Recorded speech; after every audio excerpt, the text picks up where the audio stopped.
Hi everyone, in this episode of Take Charge Now, for those of you who follow me on Instagram, you do know we're just back from vacation. But here's something that I noticed. We were on a cruise. Every single time we came into port, there was an ambulance waiting to take someone off the ship to a medical facility. Now, they may or may not have had insurance, but it made me think about it. What if they didn't? If you're traveling outside of Canada, even to the United States for just one day, you should have coverage. If you follow me on Instagram, you will also know we barely made it to the ship. We had about a half hour of flexibility due to flight cancellations. So we did have insurance, and that would have covered flight interruptions, lost baggage, document replacement, that sort of thing. It is, for some, I know, expensive. It's an additional cost, but it's also a great peace of mind. Because here's what I know.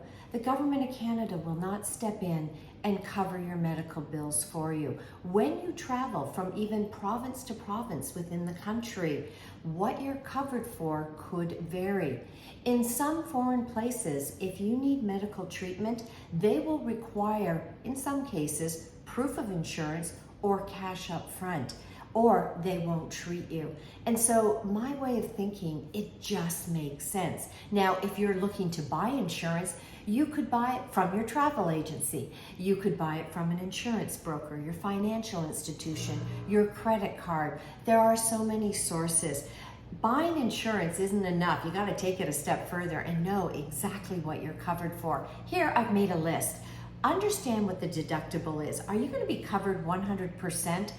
That may seem like a lot, but it could save you a lot in the long run. Continuous coverage. You may be continued in terms of having that coverage inside of Canada as well as outside of Canada, but then when you come back as well, what are the restrictions just in case? And is there a 24/7 emergency hotline in the event you need to connect with someone?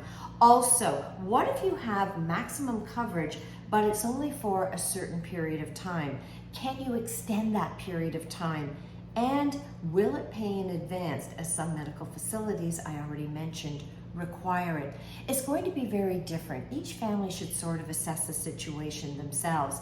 I know it could seem like a lot of money, but in the long run, when you think about the risk-return trade-off, the amount of risk that you may be taking by not being covered, the return on investment could wind up being huge. Now, by the way, I'm talking about if you're flying, but if you're driving, before you head out on the holidays, make sure you tune up your car. And regardless of where you go, here's a piece of advice that I was taught by my mother, and that is always, always make sure someone has a copy of your itinerary. So let's hope you never need travel insurance.